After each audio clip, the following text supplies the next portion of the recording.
ఇది సంగతికి స్వాగతం. వాహనం కొనాలంటే పన్నులు, రిజిస్ట్రేషన్ చేయిద్దామంటే ఛార్జీలు పెంచేశారు. బీమా సొమ్ము కడదామంటే ప్రీమియం పెరిగింది. ఏదైనా కారణంతో వాహనం పక్కన పెట్టి ఫిట్నెస్ సర్టిఫికేట్ చేయించుకోకుంటే ప్రతిరోజు జరిమానా చెల్లించాలి. ఇదంతా ఎందుకు? వాహనం అమ్మేద్దామంటే కొనేవాడికి సైతం అదనపు ఛార్జీలు. తెలుగు రాష్ట్రాల మధ్య లారీలు తిరగాలన్నా జాతీయ పర్మిట్కి మించి డబ్బు చెల్లించాల్సిన పరిస్థితి. అందుకే పన్నులు, ఫీజులు, ప్రీమియం తగ్గించడం సహా రవాణా రంగాన్ని ఇబ్బంది పెట్టే చర్యలు నిలిపివేయాలంటూ లారీ యజమానులు సమ్మెబాట పట్టారు. ఫలితం 2 తెలుగు రాష్ట్రాల్లో లక్షల లారీలు నిలిచిపోయాయి. ఈ భారం మోయలేమంటూ మోగిన సమ్మె సైరంతో ప్రజాజీవనం పైన సమ్మె ప్రభావం పడింది. ఇంతకీ వాహన యజమానుల్ని అంతగా ఇబ్బందులు పెట్టే చర్యలేంటి? అందులో వాస్తవం ఎంత? కేంద్ర రాష్ట్ర ప్రభుత్వాలు ఏం చేయాలి? సమ్మె విరమించకుంటే ఎలాంటి పరిణామాలు చోటు చేసుకునే అవకాశం ఉంది?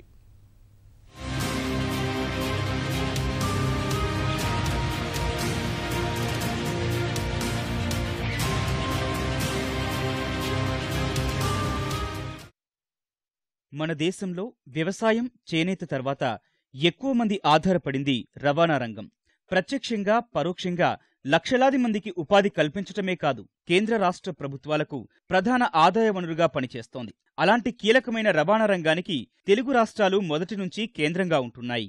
ఆంధ్రప్రదేశ్లో 3 లక్షలు, తెలంగాణలో 3 లక్షల వరకు లారీలున్నాయి. ప్రస్తుతం వీటిలో ఆంధ్రప్రదేశ్లో 75%, తెలంగాణలో 90% వాహనాలు పార్కింగ్ ప్రాంతాలకే పరిమితమయ్యాయి.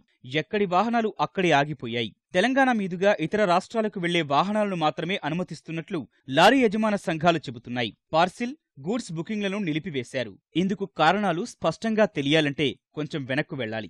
వాహనాల పర్మిట్లు, లైసెన్స్ ఫీజులు, పన్నుల విషయంలో సవరణలు చేస్తూ డిసెంబర్ 29, 2016న కేంద్రం గెజిట్ నోటిఫికేషన్ 894వ జీవో జారీ చేసింది. రవాణా రంగానికి సంబంధించి విడుదల చేసిన ఆ నోటిఫికేషన్తో రిజిస్ట్రేషన్లు, చలానాలు భారీగా పెరిగాయి. అదే సమయంలో వాహన బీమా ప్రీమియం 50% పెంచుతూ ఇటీవలే IRDA నిర్ణయం తీసుకుంది. వాహనాలపై పెను ప్రభావం పడింది. అదే తరహా నిర్ణయాలతో పాటు చాలా కాలం నుంచి ఇబ్బందిగా ఉన్న మరిన్ని సమస్యలపై ఆంధ్రప్రదేశ్, తెలంగాణతో పాటు తమిళనాడు, కర్ణాటక, ఒడిశా, పుదుచ్చేరి రాష్ట్రాల లారీ యజమానులు 2 వారాల క్రితం చెన్నైలో సమావేశమయ్యారు. లారీల సమ్మెపై నిర్ణయం తీసుకున్నారు. ఆ ప్రకారమే 30వ తేదీ నుంచి సమ్మెలోకి వెళ్లారు. కొత్తగా వాహనం కొనుగోలు సమయంలో ఫైనాన్స్ ఇచ్చిన సంస్థ నుంచి అనుమతి పత్రం తీసుకుని రవాణా శాఖలో నమోదు చేయించాలి. అందుకు గతంలో ఏ వాహనానికైనా ₹100 ఫీజు ఉండేది. కొత్త ఆదేశాలతో లారీ లేదా మినీ వ్యాన్, బస్సులకు ఈ ఫీజు ₹3000 పెరిగింది. ఆటోలకు 100 ఉన్న ఫీజు 1500 చేశారు. ద్విచక్ర వాహనాలకు ₹500 పెంచారు. రిజిస్ట్రేషన్ ఫీజు గతంలో 600 ఉండగా అది 1500కు పెంచారు. వాహన యజమాని మార్పు రుసుం గతంలో ఉన్న 600 నుంచి 3000 చేశారు. లైసెన్స్ గడువు ముగిస్తే విధించే 150 జరిమానా 1300 చేశారు. అలాగే ఫిట్నెస్ ధృవీకరణ పత్రం ముగిసిన వాహనాల విషయంలోనూ కీలక నిర్ణయం తీసుకున్నారు. ఏ వాహనమైనా ఫిట్నెస్ గడువు ముగిసేలోగా రెన్యువల్ చేయించుకోకపోతే ప్రతిరోజు ₹50 చొప్పున జరిమానా విధిస్తారు. మరోవైపు ఏ రాష్ట్రంలో లేని విధంగా ఆంధ్రప్రదేశ్లో డీజిల్పై 4% అదనపు వ్యాట్ వసూలు చేస్తున్నారు. ఇది రవాణా రంగంపై పెను ప్రభావం చూపిస్తోంది. ఈ విషయంలో 2 ఏళ్ల క్రితం ప్రభుత్వం మంత్రివర్గ ఉపసంఘాన్ని నియమించింది. ₹2 తగ్గించాలని సూచన చేసినా ఇప్పటి వరకు అమలు కాలేదు. ఆంధ్రప్రదేశ్లో ప్రస్తుతం డీజిల్ ధర లీటర్కు ₹66.24 పొరుగునే ఉన్న తమిళనాడులో ₹60.74, యానాంలో ₹60, కర్ణాటకలో ₹63, ఒడిశాలో ₹63.91, తెలంగాణలో ₹64.34 చొప్పున వసూలు చేస్తున్నారు. అదనపు పన్ను వల్ల మరింత నష్టపోతున్నామనేది వారి ఆవేదన. రవాణా రేట్లు పెంచి వసూలు చేయటం ద్వారా ప్రజలపైన భారం పడుతోంది. అందుకే రవాణా రంగాన్ని ఇబ్బంది పెట్టే చర్యలు మానుకోవాలని వాహన యజమానులు డిమాండ్ చేస్తున్నారు. కీలకమైన రంగాన్ని ఇబ్బంది పెట్టడం అంటే ప్రజల్ని ఇబ్బంది పెట్టినట్లేనని వారు చెబుతున్నారు. ఇంతమటికి ఏ సమస్య కూడా మాకు ప్రభుత్వం మీద ఇంతమరికి ఏది స్పందన లేదు, దీని మీద సాల్వ్ అవ్వలేదు. ఎందుకంటే ఇవాళ డీజిల్ ఆయిల్ భారం దేశవ్యాప్తంగా కూడా మన రాష్ట్రంలో ₹4 వేటే కాకుండా సెంట్రల్ గవర్నమెంట్ కూడా ఎక్సైజ్ డ్యూటీలో ₹10 పైగా పెంచింది. మీకు ఉదాహరణకి ఒకటే, ఇవాళ మనం అంతకుముందు $130-140 క్రూడ్ ఆయిల్ రేటు చేరుకున్న రోజున అంతర్జాతీయ మార్కెట్లో మనం డీజిల్ ఆయిల్ ప్రైస్ కూడా ₹65 చేరుకుని, తర్వాత క్రూడ్ ఆయిల్ ఇవాళ ₹50, ఇవాళ మన $50 క్రూడ్ ఆయిల్ $50 తగ్గినా కూడా మనం అదే ఇవాళ ఇంకా పాత రేటు కన్నా ఇవాళ డీజిల్ ఆయిల్ రేటు పెరుగుతా పోతుంది. ఈ రకంగా రవాణా రంగం వారిని భరించడం చాలా కష్టం. రవాణా వాహనాలకు సంబంధించి స్పీడ్ గవర్నర్లు తప్పనిసరి చేయటంపైన వ్యతిరేకత వ్యక్తమవుతోంది. సరుకుతో ఉన్న రవాణా వాహనాలు 80 కిలోమీటర్ల వేగం మించి వెళ్లటం సాధ్యం కాదని వారు చెబుతున్నారు. స్పీడ్ గవర్నర్లు కొత్తగా వచ్చే వాహనాలకు తప్పనిసరి చేయటం వరకు సరేగాని ఇప్పటికే ఉన్న వాహనాలకు బిగించుకోవాలంటే ఒక్కో లారీపై యజమానికి 30 నుంచి 40 వేల అదనపు భారం పడుతుందని వారు చెబుతున్నారు. వాటితో పాటు పట్టణ, నగర ప్రాంతాల్లో లారీలు నిలిపి ఉంచేందుకు అవసరమైన ట్రక్ పార్కింగ్ యార్డులను ఏర్పాటు చేయాలని, అక్కడ డ్రైవర్లకు అవసరమైన అన్ని వసతులు కల్పించాలని డిమాండ్ చేస్తున్నారు. చలాన్లు, టోల్ ఫీజులు ఎప్పటికప్పుడు పెంచుతూనే ఉందని, వీటిని తట్టుకునే పరిస్థితి లేదని చెబుతున్నారు. ప్రపంచ డాలర్ రేటు ప్రకారం డీజిల్ రేట్లను అమలు చేయాలని కోరుతున్నారు. ఓవర్లోడ్, యాక్సిడెంట్ కేసుల్లో డ్రైవర్ల లైసెన్స్ రద్దు నిర్ణయం వెనక్కి తీసుకోవాలన్నది మరో ప్రధాన డిమాండ్. ఈ రాష్ట్ర ప్రభుత్వం ఎవరిలో కాకి లెక్కలు చూసి ఆ 4 రూపాయలు పెంచడం వల్ల ఈ 2 రకాల సమస్యలు వస్తున్నాయి. ఆ 2వ రకం సమస్య మాత్రం వాళ్ళు అర్థం చేసుకోవట్లేదు. ఎంతసేపు మేమేదో ఆయిల్ రేటు తగ్గించమన్నామనే అభిప్రాయంతోనే ఉంటున్నారు. కానీ మన రాష్ట్ర ప్రభుత్వం ఎంత నష్టపోతుందో వాళ్ళకి అర్థం కావట్లేదు. ఒక 2 నెలలకు వచ్చేసరికి దాదాపు 50,000 టీకేఎల్ పైన, అంటే ఒక నెలకు వచ్చేసరికి 20-25 వేల టీకేఎల్ మనకి అమ్మకంలో మనం వెనకబడిపోతున్నాం. మరి దానివల్ల ఇటు మన రాష్ట్ర ప్రభుత్వానికి రావాల్సిన ఆదాయం పడిపోతుంది, మా ట్యాంకర్లు కూడా తిరగట్లా. అదే కానీ ఇప్పుడు 2 రూపాయలు కానీ తగ్గిస్తే ఇతర ప్రాంతాల్లో కొట్టించుకునే వాళ్ళంతా కూడా మన దగ్గర మనకు ఆయిల్ పోసుకుంటారు. ఇంకొక విషయం ఏంటంటే వాళ్ళు 4 రూపాయలు పెంచినప్పుడు 50 రూపాయల లోపు ఉంది ఆయిల్ డీజిల్ రేటు. ఈ రోజున మళ్ళీ 66 రూపాయల దగ్గరికి వచ్చేసింది. 65 రూపాయల 80 పైసలు ఆ రేంజ్లో ఉంది. కాబట్టి ఇప్పుడు అది తగ్గించినా కానీ ఆ 22.25% పర్సెంటేజ్ మీద మనకు ఆ ఇన్కమ్ ఎక్కడికి పోదు. ఇదైనా ఏంటంటే నిపుణులను చాలా మందికి చెప్పాము, కానీ మరి ప్రభుత్వ దృష్టికి మరి ఎందుకు వెళ్ళలేదో మరి మాకు అర్థం కావట్లేదు. వాహన యజమానులను ఇబ్బంది పెడుతోన్న మరో ప్రధాన సమస్య బీమా ప్రీమియం పెంపు.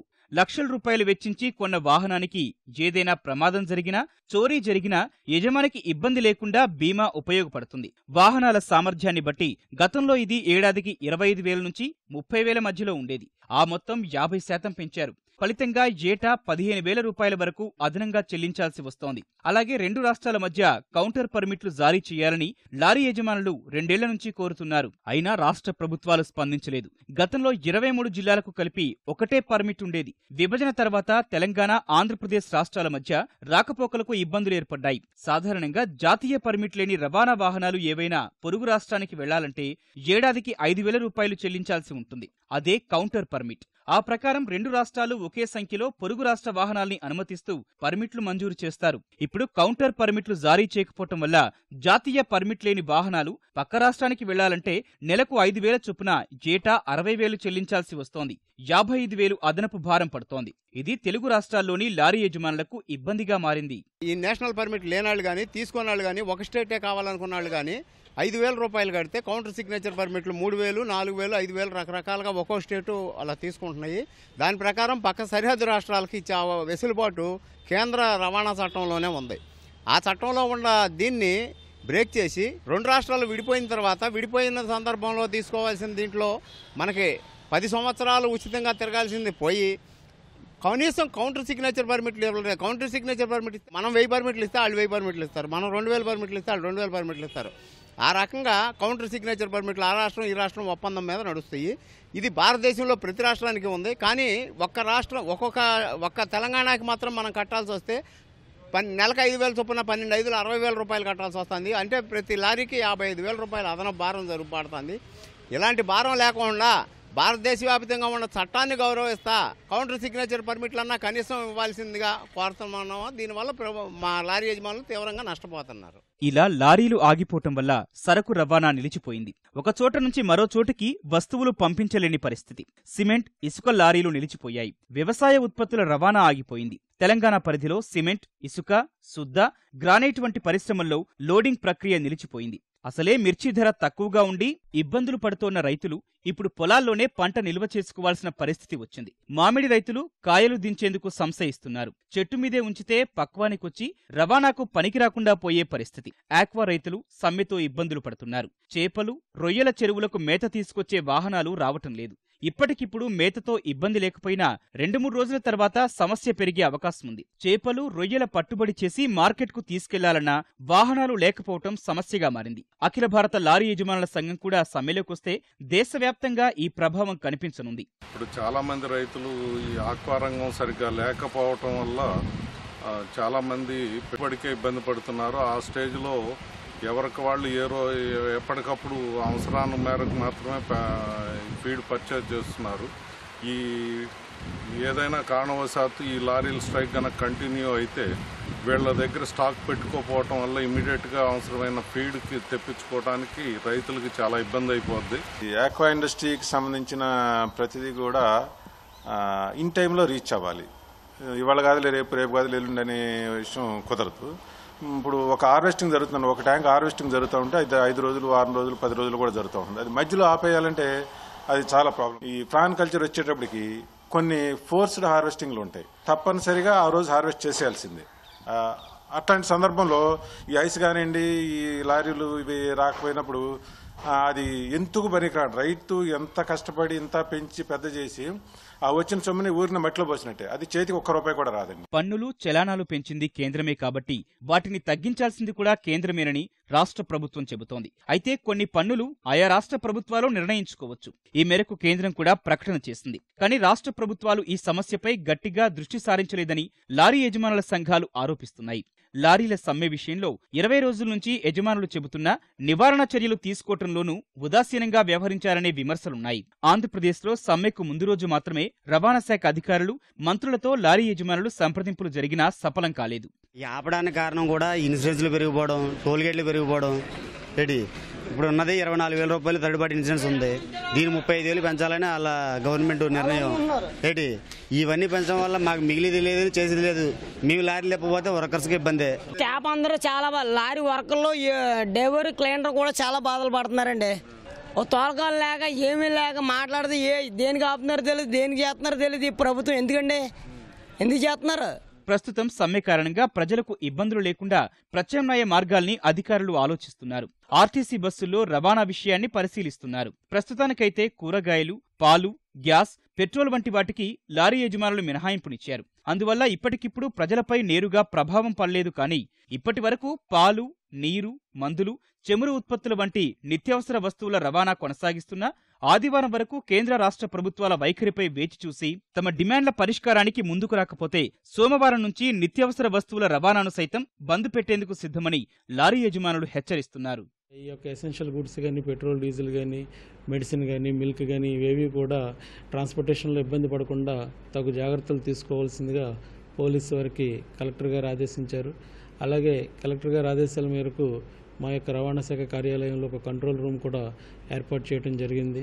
మేము ఎప్పటికప్పుడు పరిస్థితిని మానిటరింగ్ చేస్తూ ఆ యొక్క పరిస్థితులన్నీ కూడా రిపోర్ట్ ద్వారా ఉదయం 10 గంటలకి, సాయంత్రం 4 గంటలకి రోజు 2 సార్లు మా యొక్క పై అధికారులకి ఈ యొక్క రిపోర్ట్స్ మేము నివేదికలు పంపిస్తున్నాము. 2 రాష్ట్రాల్లోని చాలా జాతీయ రహదారులపై టోల్ పరిమితి ముగిసినా ఇంకా పన్ను వసూలు చేస్తున్నారు.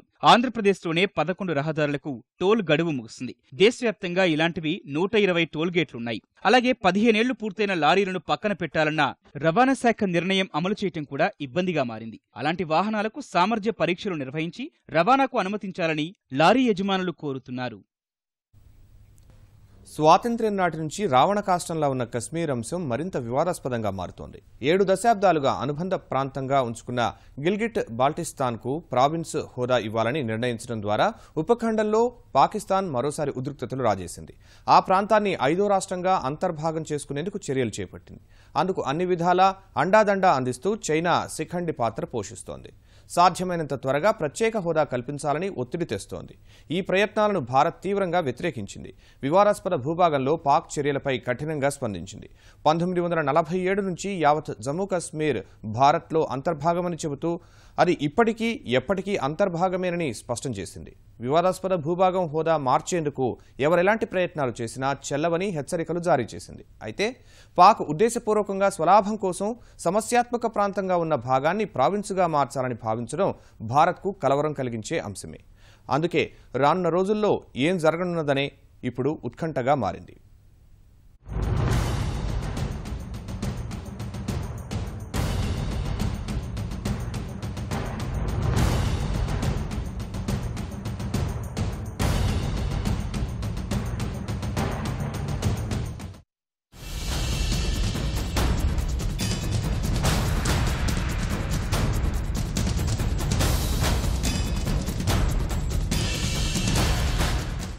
దాయాది పాకిస్తాన్ మరోసారి కవ్వింపు చర్యలకు దిగింది. సరిహద్దుల్లో నిత్యం కాల్పులతో భయానక వాతావరణం సృష్టిస్తున్న పాక్ ఆప్తమిత్రుడు చైనాతో కలిసి భారత్ను ఇబ్బందులకు గురి చేసేందుకు ప్రయత్నాలు తీవ్రతరం చేసింది. ఇందులో భాగంగానే ఆక్రమిత కశ్మీర్ని ఆనుకుని ఉండే గిల్గిట్ బాల్టిస్తాన్ ప్రాంతాన్ని 5వ ప్రావిన్స్గా ఏర్పాటు చేసేందుకు వ్యూహాత్మకంగా ప్రణాళికలు సిద్ధం చేసింది.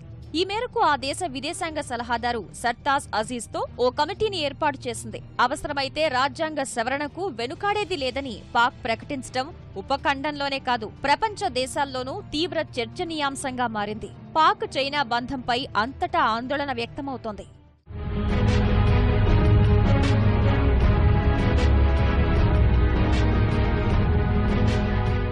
దాయాది దేశం ఇంతలా దూకుడు పెంచడానికి ప్రధాన కారణం పాకిస్తాన్ నుంచి చైనా నిర్మిస్తున్న ఆర్థిక నడవానే అన్నది అంతా అంగీకరించే విషయం. సుమారు 4,600 కోట్ల డాలర్ల వ్యయంతో నిర్మిస్తున్న చైనా పాక్ ఆర్థిక నడవా సిపెక్ కోసం ఈ ప్రాంతం కీలకమైనదని డ్రాగన్ దేశం భావించింది కాబట్టే పాక్ పై ఒత్తిడి తీవ్రతరం చేసింది. కానీ పీఓకే విషయంలో భారత్ పాక్ల మధ్య వివాదం నడుస్తూ ఉండడం చైనాకు ఇబ్బందికరంగా మారింది. ఈ వివాదానికి తెరదించాలంటే సదరు ప్రాంతాన్ని పాక్ చట్టబద్ధంగా కలిపేసుకుంటే భవిష్యత్తులో న్యాయపరమైన ఆటంకాలు రావని పన్నాగం పన్నింది. అందులో భాగంగానే పాక్కు అనేక తాయిలాలు ప్రకటించింది. విమానాశ్రయాలు, నౌకాశ్రయాల నిర్మాణం సహా భారీగా ఆర్థిక సాయం అందిస్తానని ఆశలు కల్పించింది. భారత్తో తలపడాలంటే చైనా తోడ్పాటు అవసరమని ఏనాడో గ్రహించిన పాక్ తన సార్వభౌమత్వాన్ని కూడా పట్టించుకోకుండా అంటగాగుతోంది. ఇదే సమయంలో సిపెక్ నిర్మాణం ఏ మేరకు లాభదాయకమని గ్లోబల్ టైమ్స్ వంటి చైనా పత్రికల పతాక శీర్షికల్లో రావడం అందరి దృష్టిని ఆకర్షిస్తోంది. చైనా పాక్ ఆర్థిక నడవా వెళ్తోన్న ప్రాంతాన్ని ఇప్పటి వరకు పాక్ ప్రత్యేక భౌగోళిక ప్రాంతంగా గుర్తిస్తోంది. వివాదాస్పదమైన ఈ ప్రాంతానికి ప్రత్యేక అసెంబ్లీతో పాటు ముఖ్యమంత్రి కూడా ఉన్నారు. ఇప్పటి వరకు పాక్లో బలూచిస్తాన్, ఖైబర్ పఖ్తూన్ఖ్వా, పంజాబ్, సింధ్ అనే 4 ప్రావిన్స్లున్నాయి. ఇప్పుడు గిల్గిట్ బాల్టిస్తాన్ 5వ రాష్ట్రంగా చేయాలని తలపోస్తోంది. మరోవైపు అంతా అనుకున్నట్టు జరిగి ఆర్థిక కారిడార్ పూర్తయితే పాక్ చైనాల మధ్య ఇది కీలక అనుసంధానం కానుంది. పశ్చిమ దేశాల నుంచి చైనాకు ఇంధన దిగుమతుల దూరం భారీగా తగ్గిపోనుంది. పాక్లో తీవ్రవాదుల నుంచి ముప్పు పొంచి ఉన్నప్పటికీ సిపెక్ విషయంలో వెనకడుగు వేయొద్దని చైనా భావిస్తోంది. ఇదే సమయంలో తీవ్రవాదులకు వ్యూహాత్మక ప్రాంతంగా ఆర్థిక నడవా మారనుందని భారత్ ఆందోళన వ్యక్తం చేస్తోంది.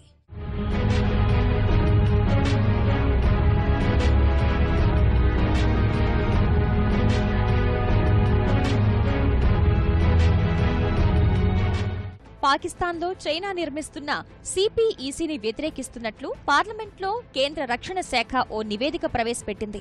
దేశంలో ఉగ్రదాడులకు పాకిస్తాన్ ఎగదోస్తోందని అందులో పేర్కొంది. వివాదాస్పద ప్రాంతంలో చైనా తలపెట్టిన ఆర్థిక నడవ దేశ సార్వభౌమత్వాన్ని ప్రశ్నించేలా మారిందని వ్యాఖ్యానించింది. ఇదే అంశంపై మన దేశానికున్న అభ్యంతరాలను గతేడాది G20 దేశాల సమావేశంలో చైనా అధ్యక్షునితో ప్రధాని నరేంద్ర మోదీ ప్రస్తావించినా డ్రాగన్ దేశంలో తీరు మారలేదు. భారత్ వాదనను పరిశీలిస్తామని సమావేశంలో హామీ ఇచ్చినా వెంటనే వ్యూహం మార్చింది. ఏకంగా గిల్గిట్ బాల్టిస్తాన్ కు ప్రత్యేక ప్రావిన్స్ హోదా ఇవ్వాలని పాక్ ను మరింత ఎగదోసింది. సిపెక్ ఒప్పందాన్ని కుదుర్చుకునేందుకు ఏకంగా చైనా అధ్యక్షుడు జిన్పింగ్ పాక్ వెళ్లాడు. పాక్ చర్యలపై అంతర్జాతీయంగా పలు విమర్శలు తలెత్తుతున్నాయి. ప్రధానంగా ఉపఖండాన్ని ఏకఛత్రాధిపత్యంగా 100 ఏళ్లు పాలించిన బ్రిటన్ ఇందులో ముందు వరుసలో ఉంది. గిల్గిట్ బాల్టిస్తాన్ ప్రాంతాన్ని పాకిస్తాన్ అక్రమంగా తన దేశంలో కలిపివేసుకోవాలని ప్రయత్నిస్తోందని బ్రిటన్ పార్లమెంట్ ఆరోపణలు గుప్పించింది. స్వాతంత్ర్యం తర్వాత చట్టబద్ధంగా ఆ భూభాగం భారత్లో భాగమని ఈ మేరకు ఓ తీర్మానాన్ని ఆమోదించింది. పాకిస్తాన్ కుట్ర చేసి కశ్మీర్లో కొంత భాగాన్ని ఆక్రమించుకుందని తప్పుపట్టింది. చైనా పాక్ ఆర్థిక కారిడార్ నిర్మాణానికి చేస్తున్న ప్రయత్నాలు ఇప్పటికే నెలకొన్న వివాదాలను మరింత జటిలం చేస్తాయని ఆ తీర్మానంలో ఆందోళన వ్యక్తం చేసింది. బ్రిటన్ పార్లమెంట్ నుంచి దక్కిన ఊహించని మద్దతుతో భారత్ సైతం పాక్ చైనాల సంబంధ బాంధవ్యాల్ని అంతర్జాతీయ సమాజం దృష్టికి తీసుకెళ్లింది. ఒక్క ఉపఖండానికే కాకుండా పాక్ విదేశాంగ నీతి ప్రపంచ దేశాలకు ప్రమాదకరమని వివరించింది. ఆ దేశం వద్ద ఉన్న అణ్వస్త్రాలు పిచ్చోడి చేతిలో రాయిగా అభివర్ణించింది.